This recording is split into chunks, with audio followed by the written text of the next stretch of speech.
Hey, Miss Vanessa. Darling, how are you? I'm all right. How are you? I need to hit the, there we go. Now I'm going to share my screen. All right, everybody. So good morning. Thank you for joining us on a very early Saturday morning, but it's okay.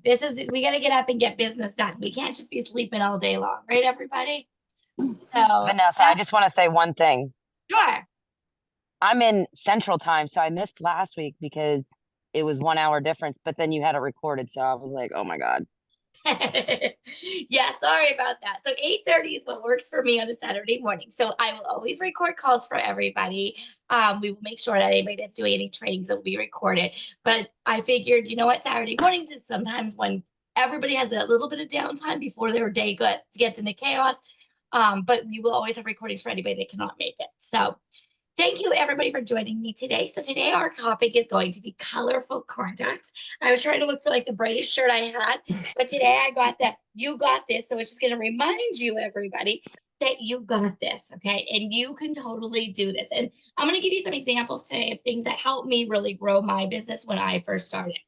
So one of the things that I want you to think about is number one is that when you start this business, we all start with the exact same kit. So if you see somebody in this business who's been doing it 5 years, 10 years, and you're like, oh my gosh, how do they have this business and how do they make it work? Because that was always what I thought in the very initial beginning. And the truth of the matter is we start with the same kit. It's a lot about systems, being intentional, and then just following through on a lot of those things. So today I'm going to talk a little bit about what I personally did to grow my business. And I want you to kind of think outside the box a little bit here with me. All right. So I know that when I first started, my upline told me to, when I started my business, of course, I started with asking friends and family. So friends and family are the people who kind of jump in, do a party, and help you kick off your business. But the problem is that once we do about 3 months of business and we kind of wear out all of our friends or family, usually that's the point in business when all of us look at each other and we say, well, now who do I ask? Or now what do I do?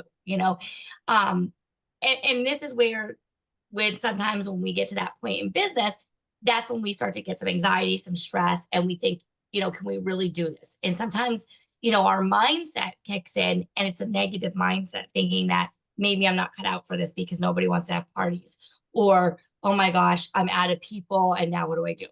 So what we want to focus on is we want to make sure that whether you're in the business and just starting or you are growing your business, years in, months in right now, is I want you to think of the contacts that you have. And I know that when I started, my director had me think of the Franks list. And I talked about this a little bit last week. We think of our friends, we think of the relatives, acquaintances, our neighbors, things like that. And that's fine. I said last week, I said, we don't want to necessarily cold message these people because to me, a lot of this business and getting people to host with us is really, truly about the heart of your relationship with them. So that connection that you have with somebody, as well as what service is it that you can provide to somebody. And those are the two things that I have to stress is if you always focus on service and saying you versus the word me, it's going to come back much easier for you to get bookings. Okay. Because people, friends and family, like I said, will be your biggest supporters. And you can say, can you do a party for me? But when you start to do that later on, people are like, I don't have time for this. So you want to think about how that you are providing them something so that they want to work with you and it's a benefit to them. So I want you to think a little bit about outside your circle. So we're still kind of hitting the Franks here, okay? So I want you to think about, your friends maybe in the past. So one of the things that I'm actually just going to go through some of these topics quick and give you some ideas. So I want you to think of like maybe your friends from the past, okay? If I cold message somebody from the past, maybe a friend that I played with, in my childhood, are we going to be able to talk for like a minute or two? Possibly. But are we going to have that relationship that I'm going to be instantly able to ask them to host a party? All right. What I want to start to do is maybe post on their social media, making sure I'm commenting on things. If they're seeing my name and I'm starting to build that rapport that they see that I care about their lives, it's going to go a little bit further.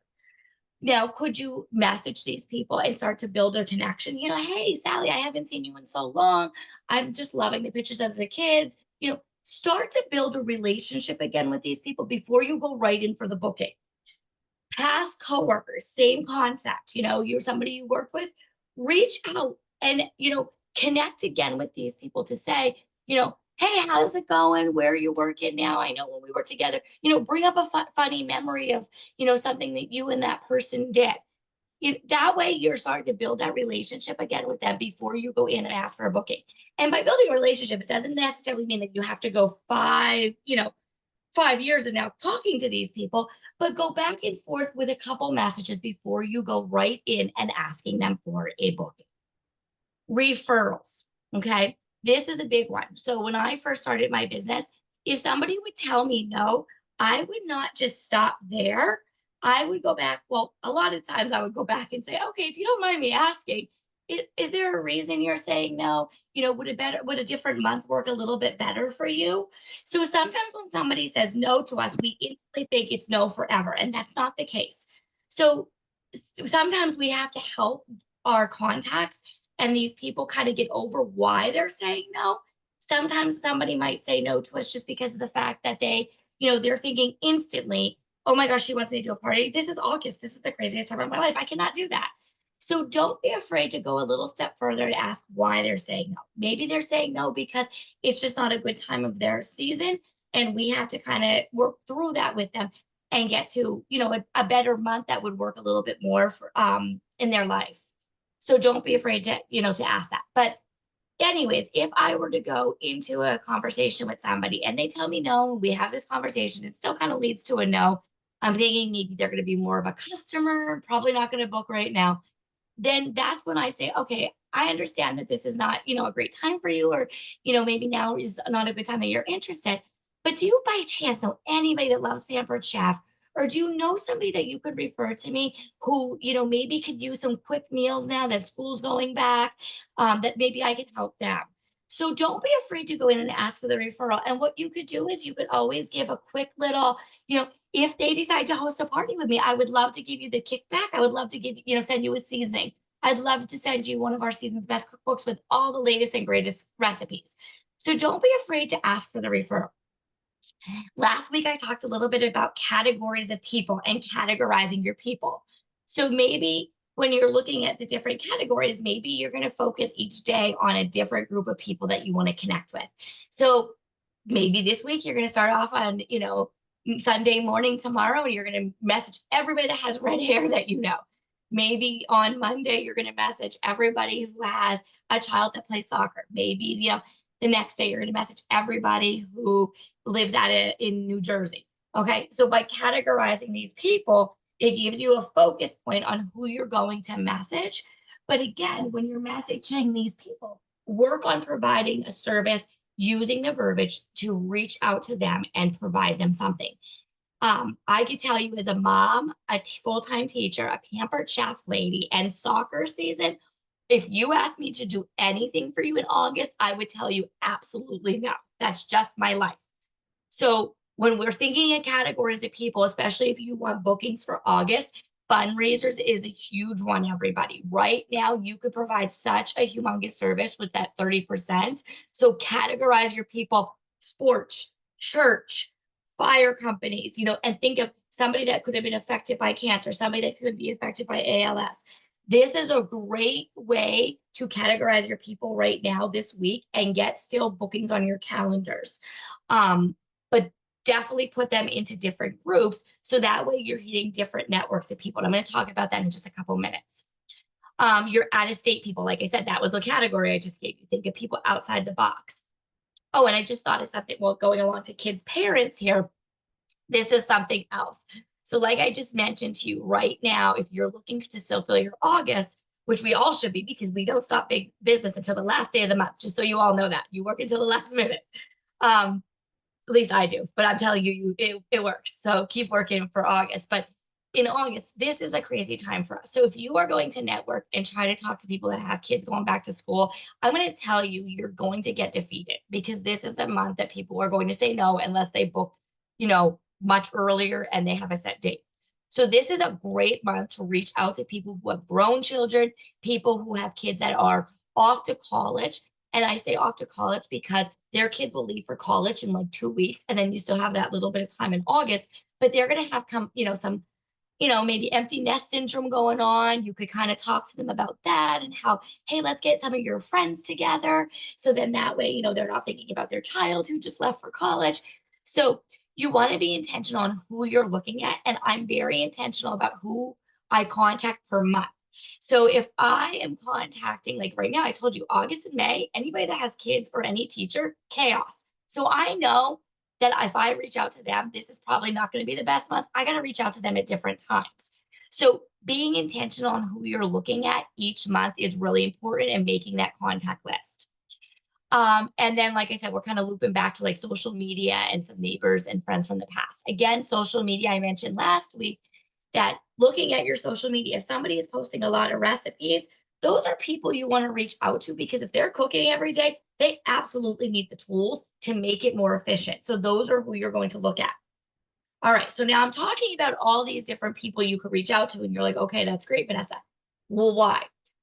So here's the deal. If you look at business the way that I did this and the way that I really grew my business, and honestly, I do this all the time.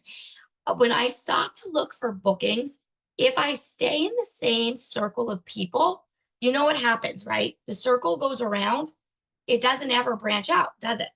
So in order for you to branch in all these different directions that I'm showing you with these arrows today, you want to be intentional to look at different groups of people. You want to look at who is not connected to each other, because in order for your business to grow, you don't want to have one circle of people that you dry the well. Okay, think of it like a well. A well will run dry, and you will too. So you want to put these people into those categories, like I mentioned, because then what's going to happen is you're going to be in a circle here in New Jersey. You're going to be in a circle of local parents whose kids all play soccer. You're going to be in a circle here who all work at this company, and you're going to branch off. Okay, so do you see where I'm going with this? You want to make sure that when you're being intentional to reach out to people, make 5 columns and try to come up with 5 different groups of people who are not connected to each other. And that's who you want to start to reach out to, because that's going to keep your business growing. So let's take it a step further, everybody. So I want you to see the visual list. And of course, I could have kept this going, but I want you to meet my friends here. Okay, so these are my 5 friends who are in 5 different groups. I have Sally, she's my friend from college. Bill, who's a coworker. Tanya does the nails.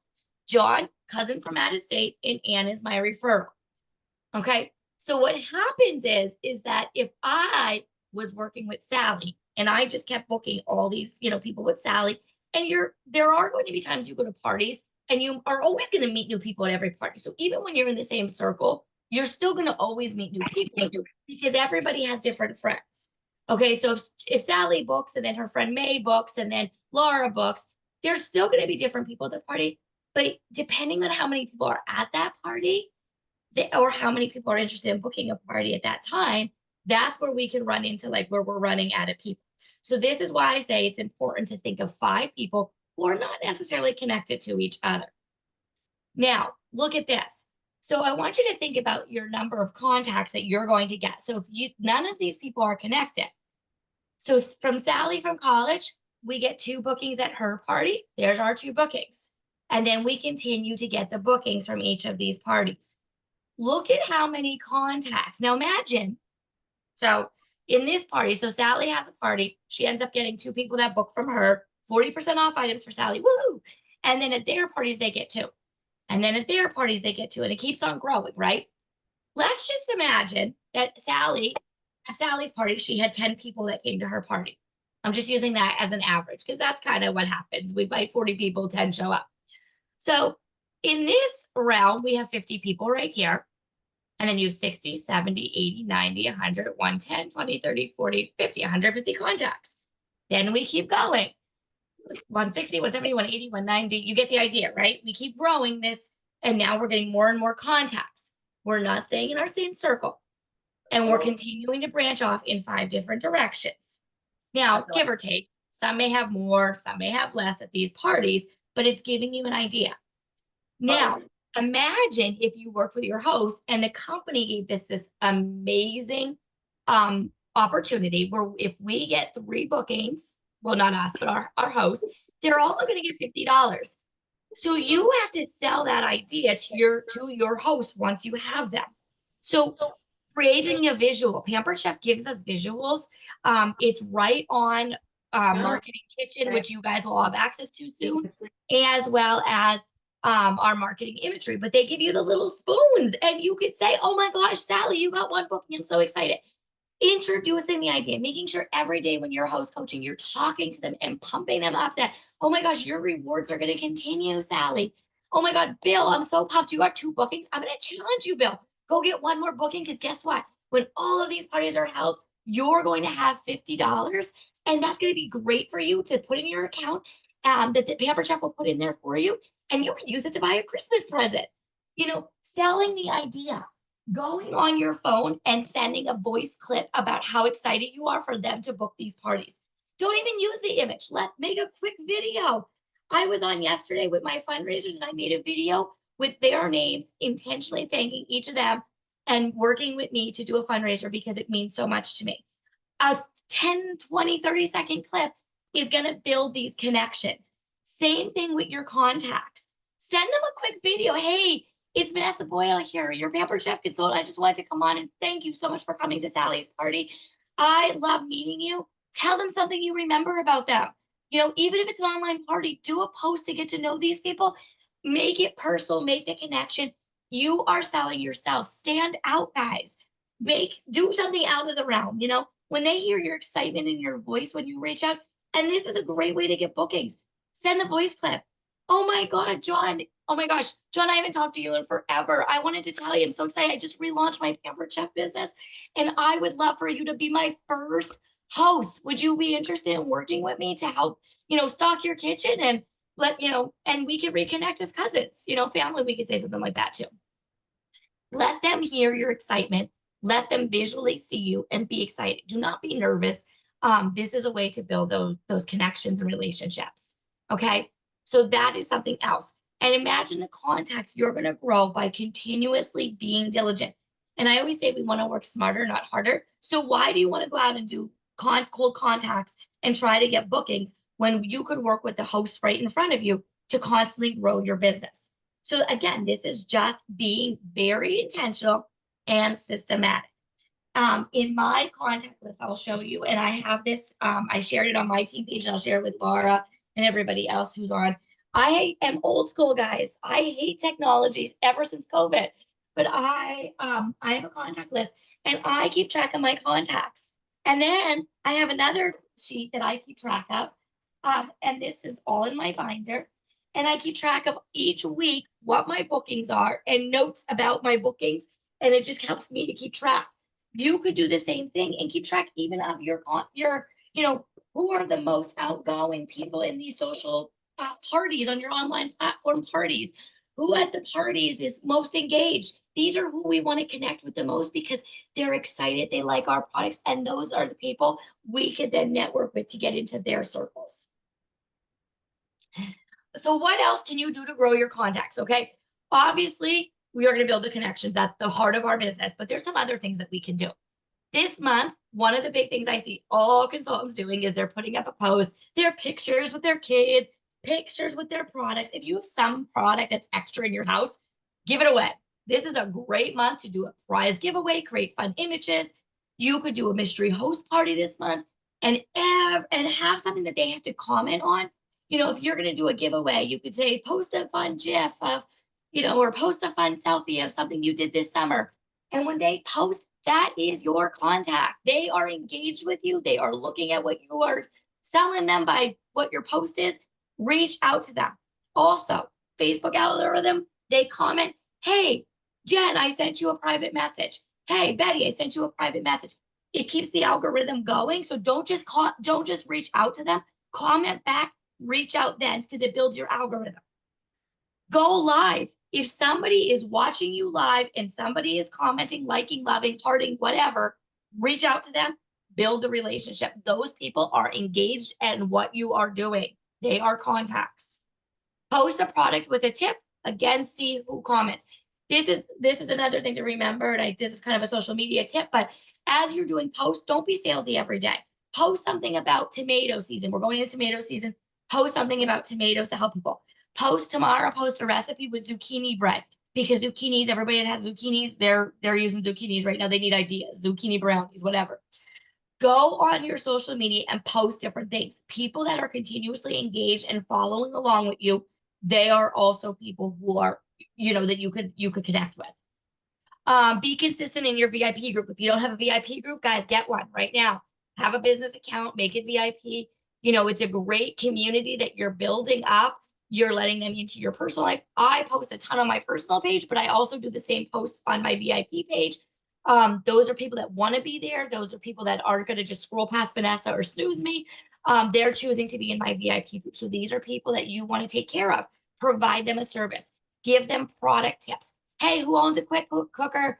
Remind me, who owns a quick cooker? Who needs some recipes this month?